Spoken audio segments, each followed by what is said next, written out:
Bismillahirrahmanirrahim. Assalamualaikum warahmatullahi wabarakatuh. Alhamdulillah, syukurlah, salatu wassalamu ala rasulillah Sayyidina Maulana Muhammad ibn Abdullah wa ala alihi washabihi wa ala abad. Sayyadatil fadil, para kiai yang saya muliakan,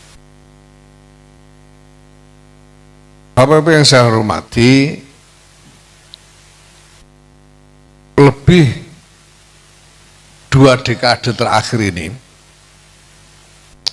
kita disibukkan dengan pembicaraan tentang radikalisme, tentang terorisme, dan kemudian kampanye besar-besaran di seluruh dunia termasuk di Indonesia ini tentang Islam moderat. Sampai sekarang ini jadi nomenklatur resmi di semua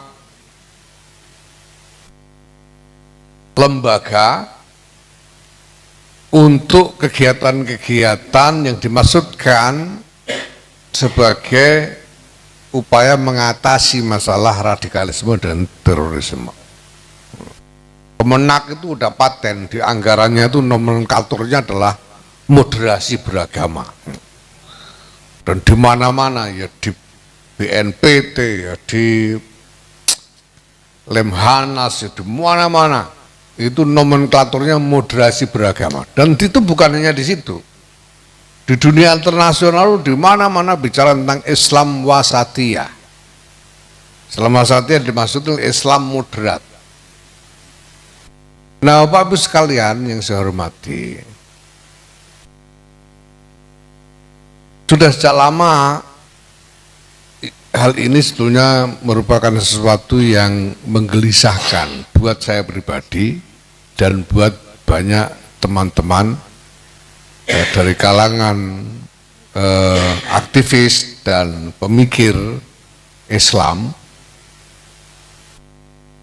dan juga para aktivis dan pemikir dari kelompok-kelompok agama yang lain, bukan hanya di Indonesia tapi juga di seluruh dunia. Buat saya pribadi, wacana tentang Islam moderat ini sebetulnya tidak tepat.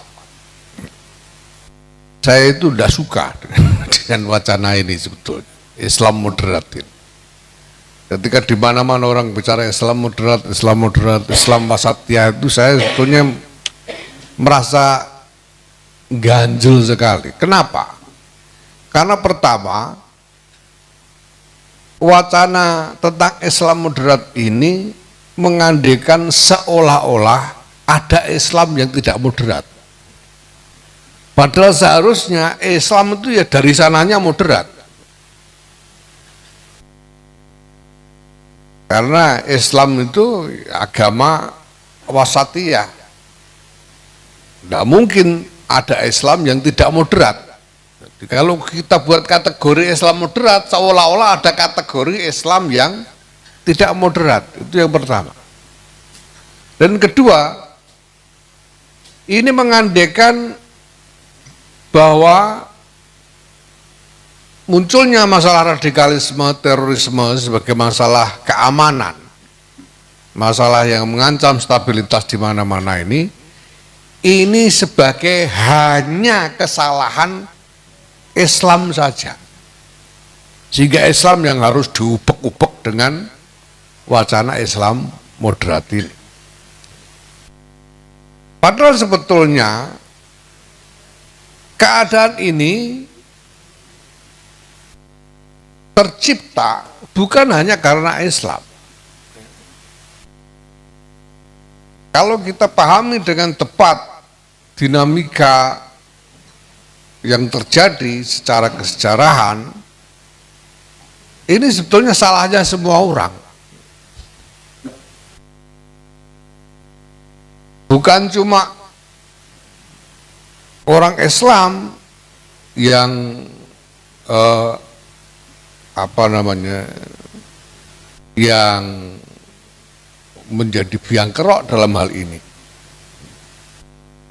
Tapi banyak sebetulnya kelompok-kelompok yang dituduh sebagai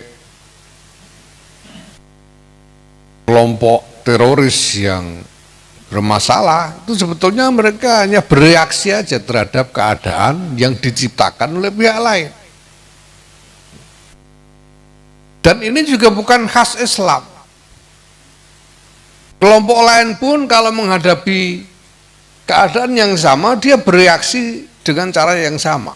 Karena itu misalnya jauh sebelum ada ribut-ribut terorisme Islam, Al-Qaeda, ISIS dan sebagainya, tahun 70-an, 80-an itu ada terorisme internasional yang sangat mencekam dunia internasional, namanya ada dua kelompok teroris besar, namanya IRA dan Red Army. IRA ini adalah, kalau Red Army ini komunis Italia, kelompok komunis Italia. IRA ini adalah Irish Revolution Army. Ini kelompok revolusioner dari Irlandia yang Katolik. Jadi sebelum ada teroris Islam itu sudah duluan ada teroris Katolik dulu itu. Nah, maka masalah ini menurut saya tidak akan selesai, nggak akan ada selesainya kalau tidak diurai secara jernih sampai ke akarnya. Nah, Nahdlatul Ulama sebetulnya sudah mulai pelan-pelan mulai berusaha menggeser wacana ini ke arah yang lebih objektif, lebih jernih, sekaligus lebih akurat untuk menemukan solusi yang memang betul-betul menyelesaikan masalah ini, menjadi jalan keluar dari masalah ini. Kita pelan-pelan nih strateginya ini. Kita mulai dengan bicara tentang Islam Nusantara. Mari kita bicara tentang Islam Nusantara. Untuk memberi konteks bahwa kalau di dunia ini, di mana-mana di Arab dan lain-lain ada kekacauan macam-macam, mari kita pahami, kita hayati bahwa di Nusantara ini keadaan relatif baik-baik saja. Bahkan di Nusantara ini ada ketahanan sosial budaya yang menjadikan bangsa kita ini tahan banting dalam segala cuaca. Kalau namanya ada ribut-ribut, kita juga mengalami ribut-ribut itu. Kalau ada gegeran, ada revolusi, kita mengalami revolusi itu. Tapi di sini revolusi ini kemudian bisa menemukan jalan keluar karena kita punya daya tahan sosial budaya yang khas yang tidak dimiliki di tempat lain. Indonesia ini satu-satunya di seluruh dunia reformasi politik berhasil dengan baik dan berjalan sampai sekarang, sampai lebih dari 20 tahun. Di tempat lain gagal semua. Di seluruh dunia Islam gagal reformasi politik. Libya kocar-kacir sampai sekarang, Tunisia juga tidak selesai-selesai, Mesir malah balik lagi, negaranya Islam saat ini, balik ke orde baru lagi, walaupun jenderalnya lain. Syria hancur, Irak hancur, satu-satunya yang berhasil adalah Indonesia. Maka kita ajak orang memahami kenapa kita punya ketahanan ini. Kita ini juga sama-sama Islam. Itulah sebabnya kita angkat wacana tentang Islam Nusantara. Sehingga semua orang kemudian merasa memiliki pemahaman tentang keunikan Indonesia ini. Bukan hanya bagi bangsa Indonesia sendiri, tapi juga dunia internasional. Dunia internasional ini sekarang ikon untuk keberhasilan masyarakat Muslim di dalam mengarungi perubahan-perubahan drastis dalam dinamika sejarah. Ikonnya adalah Islam Nusantara. Di mana-mana orang bicara tentang Islam Nusantara, bahkan di berbagai tempat di Timur Tengah sering ditanya orang bagaimana caranya kita belajar dari Islam Nusantara. Begitu juga ya, di Eropa dan lain sebagainya. Tapi kemudian kita harus segera masuk ke inti masalah. Ini pertentangan ini sebenarnya pertentangan apa? Dan kenapa jadi begini? PBNU kemudian pada tahun 2016 menggelar konferensi internasional yang disebut ISOMIL, ya, International Summit of Moderate Islamic Leaders tahun 2016 waktu itu di Hotel Sultan waktu itu di GCC Jakarta. Pada lalu bersambung dengan ISOMIL itu, Ansor kita perintahkan untuk menggelar konferensi internasional yang lain yang disebut Global Unity Forum di Jakarta juga. Kemudian tahun 2017 ditambah beras Jombang, kita gelar konferensi internasional lagi tentang humanitarian Islam.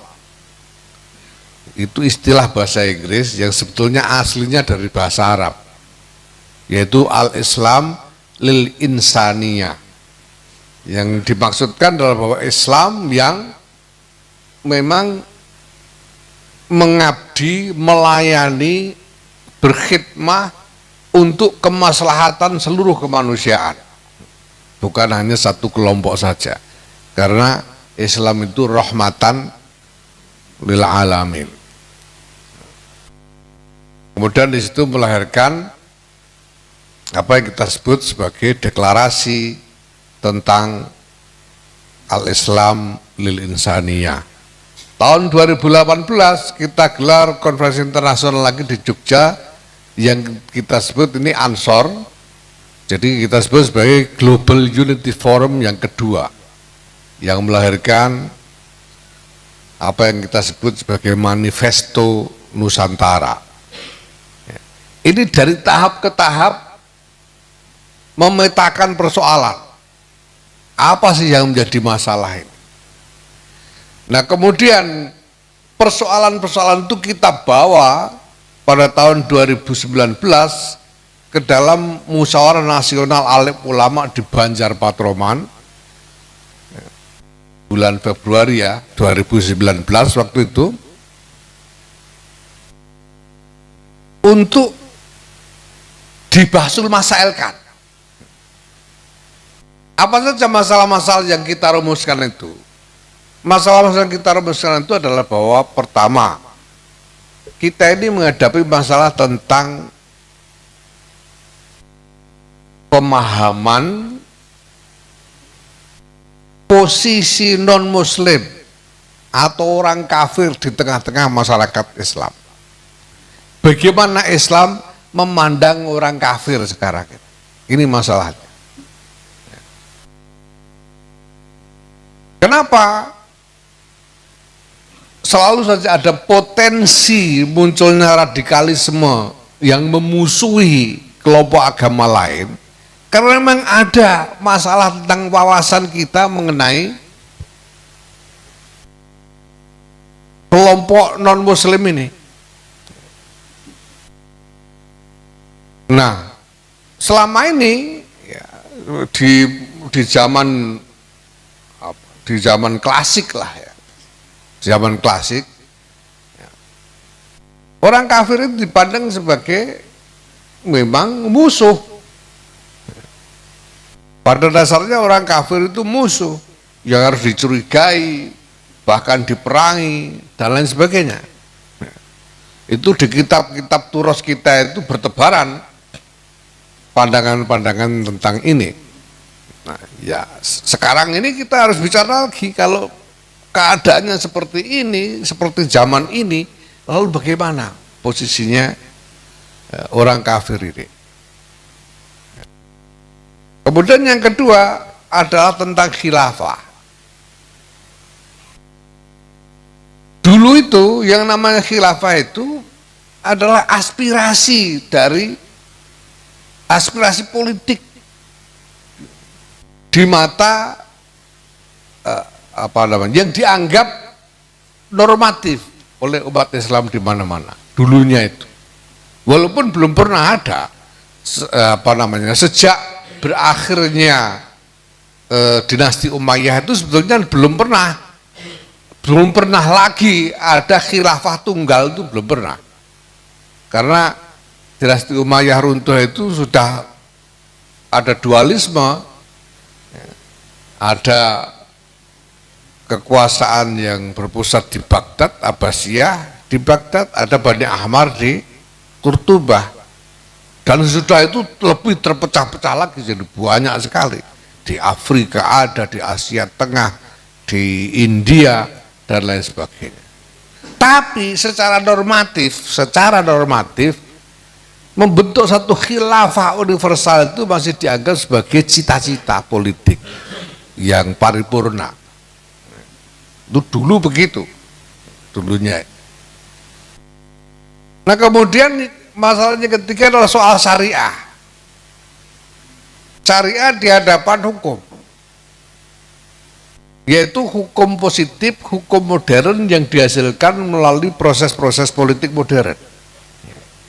Kita tahu yang namanya syariah itu kan tidak bisa sembarangan orang bikin hukum itu, harus dengan ijtihad, mustahidnya juga pakai syarat-syarat yang berat, sehingga hari ini itu sudah susah sekali, mungkin tidak ada ditemukan mustahid yang memenuhi syarat hari ini. Itu syariah. Tapi di sisi lain ada hukum positif, hukum nasional yang dihasilkan oleh parlemen. Ya. Yang parlemen itu apalagi kok memenuhi syarat mustahid, kafir-kafir juga ikut bikin hukum di parlemen itu. Yang ngetok KUHP kemarin itu bukan cuma anggota parlemen yang muslim juga banyak ikut memutuskan hukum. Nah bagaimana lalu legitimasi hukum nasional ini dengan syariat di mata Islam? Ini harus didamaikan. Kalau enggak, nanti orang-orang ini kan menjadikan alasan, ini hukum malam yahkum bima anzalallah, kan begitu terus orang-orang itu. Sebagai alasan untuk menolak semua hukum positif ini. Dan yang keempat adalah soal perang dan damai. Pemahaman klasik kita menyatakan bahwa dimanapun ada orang muslim terlibat konflik dengan kelompok non-muslim, kita wajib membela sesama muslim toh. Kira-kira kan begitu rumus dasarnya itu. Al-mu'minul mu'mini kal jismil wahid. Al-bunyan yasuddu ba'du dan seterusnya. Nah tapi kalau dunia sudah seperti hari ini, lalu bagaimana? Karena kalau ini prinsip ini kita ikuti, kita harus mengumumkan perang melawan Thailand, kita harus mengumumkan perang melawan Filipina, perang melawan India, perang melawan berbagai negara yang di situ terjadi konflik antara kelompok muslim dan kelompok non-muslim. Sehingga kalau kita turutinya, ini peradaban akan runtuh seluruhnya. Lalu bagaimana kita ini? Nah di dalam Munas Alim Ulama di Banjar Patroman itu kemudian dirumuskan hasil basul masailnya adalah bahwa pertama,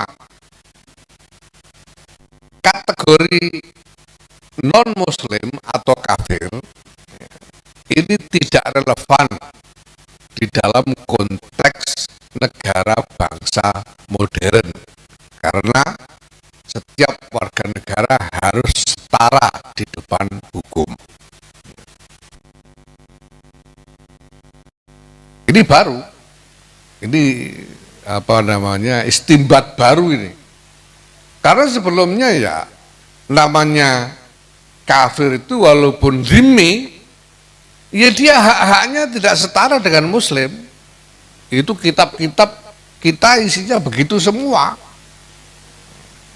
Bahkan sampai ada wacana misalnya bahwa orang kafir zimmi itu dia harus memakai tanda khusus selempang dengan warna sesuai dengan agamanya. Misalnya kalau Katolik kuning, kalau apa namanya Majusi merah gitu misalnya. Itu selendang atau sabuk yang menandakan itu. Dinyatakan bahwa orang kafir zimmi itu tidak boleh naik kendaraan, tidak boleh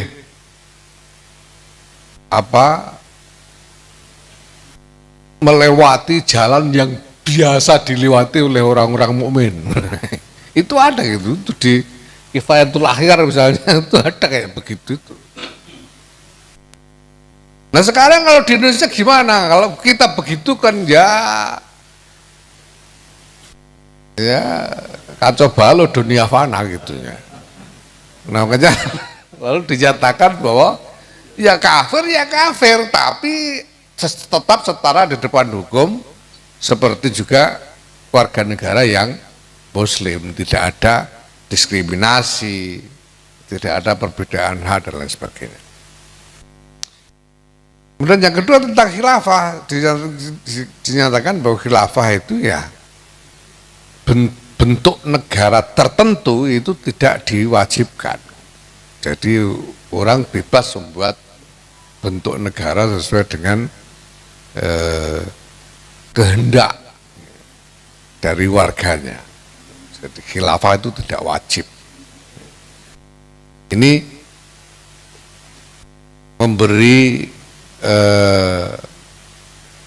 hujjah fiqhiyah kepada keputusan dari para muassis kita yang mengesahkan keberadaan diproklamirkannya Negara Kesatuan Republik Indonesia sebagai negara bangsa dan bukan negara agama. Nah, kemudian yang ketiga dinyatakan bahwa kewajiban umat Islam adalah menaati hukum negara yang berlaku dan tidak boleh menjadikan syariat sebagai alasan untuk menentang hukum negara, apalagi memusuhi pemerintah yang sah. Apabila ada hal-hal yang dianggap tidak bersesuaian dengan syariat di dalam hukum negara itu, maka harus diperjuangkan perbaikannya melalui jalan-jalan yang konstitusional. Jadi tidak boleh membuat pemberontakan dan sebagainya. Dan yang keempat, dalam hal terjadi konflik antara kelompok muslim dan kelompok non muslim, kewajiban umat Islam adalah memperjuangkan perdamaian dan tidak memperbesar fitnah dengan ikut memasuki konflik itu walaupun dengan alasan membela sesama muslim. Karena kalau ikut di dalam konflik itu memperbesar fitnah. Ini keputusan atau hasil Basul Masail di dalam Musyawarah Nasional Alim Ulama di Banjar Patroman tahun 2019.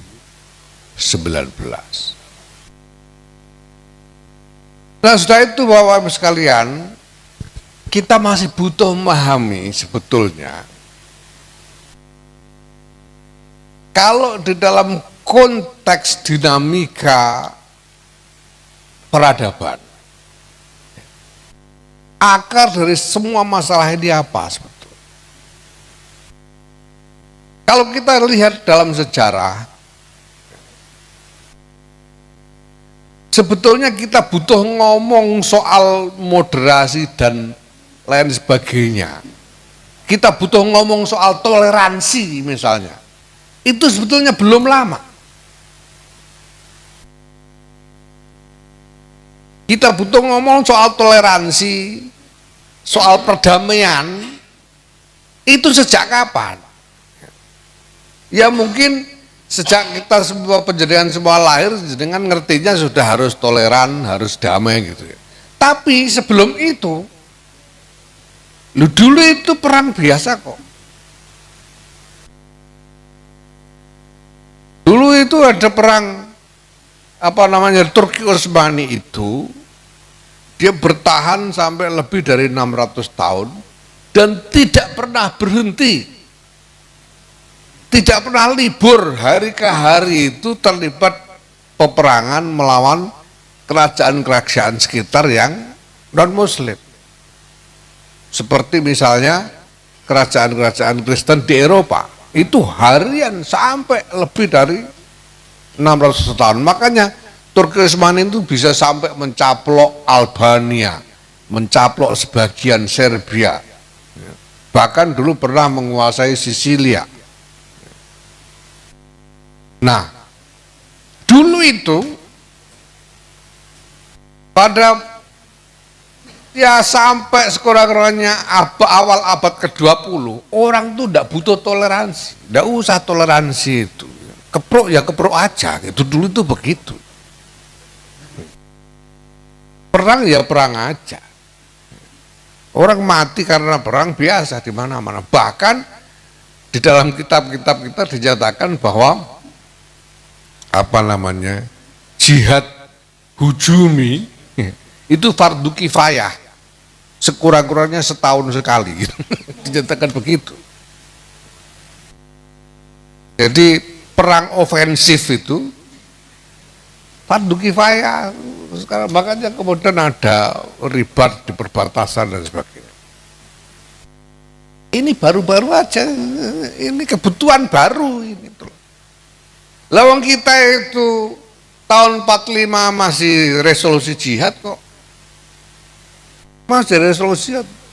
Fardu ain bagi siapapun yang berjarak dalam radius marhalaten dari pusat pertempuran untuk membantu melawan Belanda dan sekutu pada waktu itu. Resolusi jihad, dan karena resolusi jihad itulah kita bertahan kokoh sebagai bangsa. Kalau tidak ada resolusi jihad, kalau tahun 45 itu kita toleran kepada nikah, ya, bisa dibayangkan kalau waktu itu toleran lah, ini kan sesama umat manusia, kita ndak usah perang, ya ndak jadi Indonesia ini gimana? Ya, ini kebutuhan baru. Nah, lalu di mana nih titik mulainya? Nah, setelah satu pemikiran studi yang mendalam, kita sampai pada kesimpulan bahwa ini titik tolak awalnya sebetulnya adalah disepakatinya piagam Perserikatan Bangsa-Bangsa dan dibentuknya organisasi Perserikatan Bangsa-Bangsa. Piagam Perserikatan Bangsa-Bangsa inilah ini yang menjadi dasar dari tata dunia baru yang dilahirkan kemudian, yang kita hidup sekarang ini. Isi dari piagam PBB itu ada dua komponen paling penting. Ada sejumlah komponen, tapi ada dua yang paling penting. Yang pertama adalah bahwa setiap negara ini didefinisikan dengan pasti batas-batasnya, dan tidak ada yang boleh batas kedaulatannya.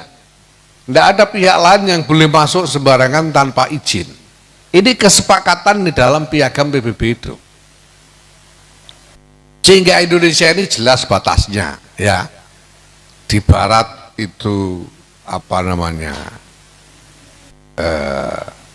Aceh, ya, di Sabang ya sebelah sananya. Ya Sabangnya masih masuk Indonesia Pak. Sebelah sananya Sabang, gimana cara ngomongnya? Di sebelah timur berbatasan dengan Papua Nugini, ya. Sebelah utara berbatasan dengan Sarawak, ya Malaysia dan Sarawak, dan Brunei dan Filipina. Ya. Ini batas negara. Saudi Arabia punya batas-batasnya sendiri, Mesir punya batas-batasnya sendiri, dan ini baru sama sekali. Sebelumnya itu tidak ada namanya batas itu. Tidak ada batas. Makanya dulu itu di kitab-kitab itu ya ada apa namanya terminologi apa suhur gitu ya. Suhur itu celah yang bisa menjadi jalan musuh untuk menyerang masuk. Dan disitulah dijaga. Kan tidak ada perbatasan. Orang boleh kapan saja, siapa punya kekuatan untuk menyerang ya bisa menyerang kapan saja. Dan itu menjadi model, menjadi tatanan berabad-abad bahkan ribuan tahun. Nggak ada perbatasan dulu itu. Nggak ada hukum internasional. Dunia itu ya hukum rimba di antara kelompok-kelompok yang berbeda-beda. Siapa yang kuat menang, siapa yang kalah hilang, gitu saja. Dan itu ribuan tahun. Nah baru dengan piagam PBB itulah dinyatakan bahwa setiap negara punya batas yang jelas. Ya. Kayak Mesir itu udah ada batas dulu di bawah Turki Utsmani gitu aja. Nggak ada negara Mesir. Belakangan baru diproklamasikan negara Mesir dengan batas-batas tertentu. Berdasarkan piagam PBB. Ini komponen pertama dengan batas negara. Komponen kedua adalah tentang hak asasi manusia universal. Bahwa semua manusia ini lepas dari perbedaan latar belakang apapun, mereka ini setara di dalam hak dan martabat. Ini konsensus PBB. Sebelum itu ya enggak. Sebelum itu ya kita tahu bahwa praktik sebelum itu ya orang kafir itu haknya tidak sama dengan orang Islam. Sama seperti kita sebagai pribumi dulu, kita tidak punya martabat yang sama dengan Belanda. Martabat pribumi di bawah Hindia Belanda itu bahkan di bawah kelompok yang disebut sebagai Asia Timur Asing, yaitu orang-orang imigran Cina dan Arab. Pribumi itu warga negara kelas 3, bukan cuma kelas 2. Nah, piagam PBB itulah yang menyatakan adanya hak asasi manusia universal. Semua tidak boleh dibeda-bedakan, semua setara hak dan martabatnya. Ini piagam PBB. Nah, Bapak Ibu sekalian, memang jadi gini, piagam PBB ini adalah konsensus politik internasional. Konsensus politik internasional. Yang tanda tangan itu politisi-politisi, kepala negara. Enggak ada ulamanya yang tanda tangan ini. Ini bukan ijma ulama ini ijma dari pemain-pemain politik. Dan barang siapa masuk dalam organisasi PBB harus tanda tangan menyetujui piagam PBB. Jadi sekarang Indonesia, Saudi, Mesir, semua yang jadi anggota PBB itu semuanya tanda tangan menyetujui isi dari piagam PBB. Jadi ini konsensus politik. Nah semua ini disusun tatanan dunia ini berdasarkan konsensus ini. Memang tidak serta-merta bisa diberlakukan. Konsensus ini tidak serta-merta bisa diberlakukan di semua negara anggotanya. Kayak Amerika itu, walaupun dia salah satu inisiator dari piagam PBB, orang kulit hitam itu masih didiskriminasi di Amerika ya, secara hukum. Diskriminasi legal ini hukum. Secara hukum masih didiskriminasi sampai tahun 60-an. Orang kulit hitam itu belum bisa nyoblos, baru pertama kali bisa nyoblos itu tahun 60-an di Amerika itu. Sebelum itu orang kulit hitam itu naik bis tidak boleh jejer sama orang kulit putih, harus duduk di belakang. Itu undang-undang resmi di Amerika. Tetapi kan kemudian diproses sehingga isi dari piagam PBB itu diratifikasi. Hukum yang diskriminatif dihapuskan dan seterusnya. Ya, malah sebetulnya yang pertama kali menerapkan hak asasi manusia universal itu adalah Indonesia. Indonesia ini tahun 55 itu pertama kali sepanjang sejarah peradaban umat manusia di mana pemilu diikuti oleh semua orang tanpa kecuali. Betul-betul istilahnya itu universal vote rights, hak coblos universal. Semua orang boleh nyoblos, laki-laki, perempuan. Tempat lain ada yang perempuan belum boleh nyoblos, ada yang orang kulit hitam belum boleh nyoblos, ada orang, kita semua tahun 65 itu nyoblos semua. Indonesia yang pertama kali. Bahkan Bapak Ibu sekalian sebetulnya ya, apa yang menjadi isi dari piagam PBB itu adalah bagian dari aspirasi proklamasi kemerdekaan Republik Indonesia. Karena dinyatakan di dalam pembukaan Undang-Undang Dasar 45 bahwa sesungguhnya kemerdekaan ialah hak segala bangsa. Dan oleh sebab itu maka penjajahan di atas dunia harus dihapuskan karena tidak sesuai dengan peri kemanusiaan dan peri keadilan.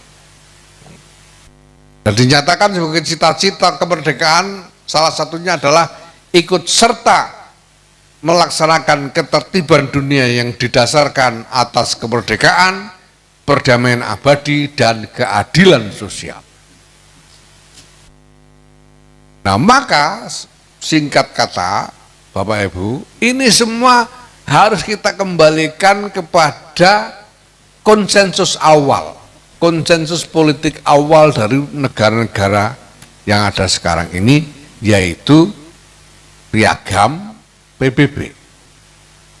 Dunia terdorong untuk membuat konsensus piagam PBB itu setelah mengalami tragedi internasional yang luar biasa, yaitu Perang Dunia Pertama dan Perang Dunia Kedua. Perang Dunia Pertama itu korbannya lebih dari 20 juta orang. Belum pernah terjadi sebelumnya. Kalau perang-perang sebelum itu ya mati 10.000, 20.000 biasa. Ini tiba-tiba ada perang global yang mati lebih dari 20 juta. Selesai tahun 1918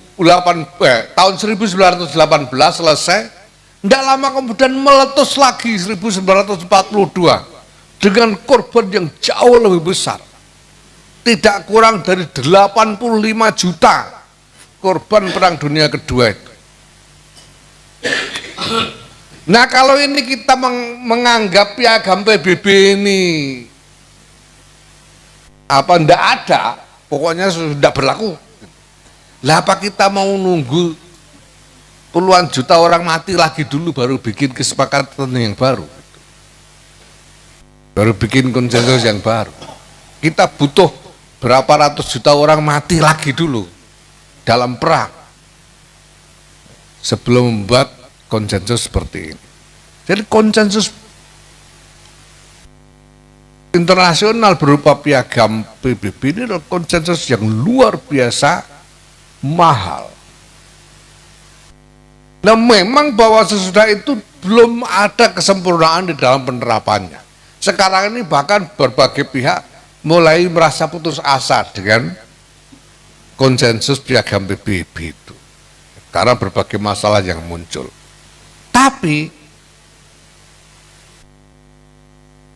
piagam PBB ini satu-satunya cantolan dalam sejarah yang kita punya sekarang. Alternatifnya ya nunggu itu tadi, nunggu perang dunia lagi dan nunggu ratusan juta orang mati lagi dalam perang sebelum bikin konsensus baru. Nah, inilah Bapak Ibu sekalian upaya-upaya kita. Ya, saya itu Pak, dulu itu sudah sampai ketakutan sehari-hari melihat keadaan. Saya ini kan keluyuran secara internasional itu sudah agak lama. Sejak tahun 2011, Kiai Mustafa Bisri memerintahkan saya untuk datang ke berbagai kegiatan internasional. Dan saya melihat keadaan memang buruk sekali. Keadaan dunia ini buruk sekali. Jadi saya ketakutan betul, sampai coro Jogjanya itu ngempet gendeng, sampai ngempet gendeng gitu, melihat keadaan. Karena persoalan begitu besar, kekacauan begitu banyak, dan saya merasa tidak punya kekuatan. Dengan kekuatan apa kita harus memulai ikhtiar untuk mencari jalan keluar dari semua ini. Tapi kemudian alhamdulillah tahun 2016 itu saya berkesempatan diajak umroh sama Kiai Mustafa Bisri, dan di Madinah itu saya sengaja minta disewankan ke Habib Zain bin Ibrahim bin Smith Al-Ba'alwi di Madinah. Saya itu pengen disewankan, saya pengen nanya, sebetulnya saya sudah sampai insya saya nanyanya bahasa Arab itu gimana nanti, itu sudah insya saya sudah ngenangan. Niki mungkin sios kiamat napa mboten. Kiamat niki kedah pripun, sebetulnya saya pengen nanya begitu. Nah, saya sampai di kediaman beliau, tunggu sebentar, beliau keluar salaman ya. Belum sempat saya matur, Presiden sudah menghentikan panjang-panjang. Dan beliau ini sebetulnya menjelaskan hal-hal yang bukannya hal yang saya belum tahu. Beliau menjelaskan hal yang saya juga sudah pernah ngaji begitu sebetulnya gitu. Bahwa kita ini Ahlussunnah wal Jamaah itu adalah Asy'ariyah Maturidiyah, dan menurut Asy'ariyah Maturidiyah segala sesuatu ini terjadi karena takdir. Ini kan sudah dari kecil tahu semua, hafal semua. Nah, karena kita tidak tahu takdirnya bagaimana sampai kejadian takdir itu, maka kita wajib ikhtiar. Nah, disitulah kemudian beliau mengatakan, faman wafaqa ikhtiyaruhu bi ikhtiyarillah fa huwa sa'id. Wa man lam yuwafiq fa alaihi ridha. Kalau orang kebetulan kok ikhtiarnya itu cocok dengan ikhtiarnya Allah, jadi kehendak Allah, ya beruntunglah dia. Kalau tidak cocok, ya ridho saja wong yang punya takdir Allah. Itu Masya Allah, itu saya itu kemudian yakin bahwa sebetulnya Habib Zain ini bukan hanya bukan hanya taklim sebetulnya secara lafzi, tapi saya merasa beliau ini menghentikan itu, memberikan penjelasan itu sambil sambil dilambari suwo. Saya itu merasa seperti disuwo ya. Keluar dari dalamnya Habib Zain itu dunia itu seperti pecah, hilang semua rasa takut saya. Sampai sekarang saya tidak takut apa-apa, mau bikin apa saja saya tidak takut sama sekali hari. Apa saja saya tidak akan takut karena Habib Zain ini. Kenapa? Lalu sama-sama tidak tahu takdir kok. Ya sudah, kalah caca menang caca, ini cocok ya, syukur, udah orang cocok ya, dia benar kan gitu loh. Namanya takdir. Nah, itulah kemudian ya kita upayakan ini. Ya kita tidak tahu lah, tapi nyatanya ketika kita melakukan ikhtiar, ternyata ada hasil. Kita angkat wacana tentang al-Islam lil insaniyah sekarang sudah menjadi wacana internasional yang besar. Hasil Munas Alim Ulama Banjar itu sudah masyhur secara internasional di mana-mana, sehingga NU sekarang sudah dianggap sebagai rujukan dari upaya solusi masalah-masalah terkait Islam di dunia ini. Kemarin kita bikin forum agama-agama R20 di Bali itu meledak besar-besaran secara internasional sehingga sudah menjadi brand internasional tersendiri. Nah makanya kita anjut lagi ini nanti, kita lihat nanti.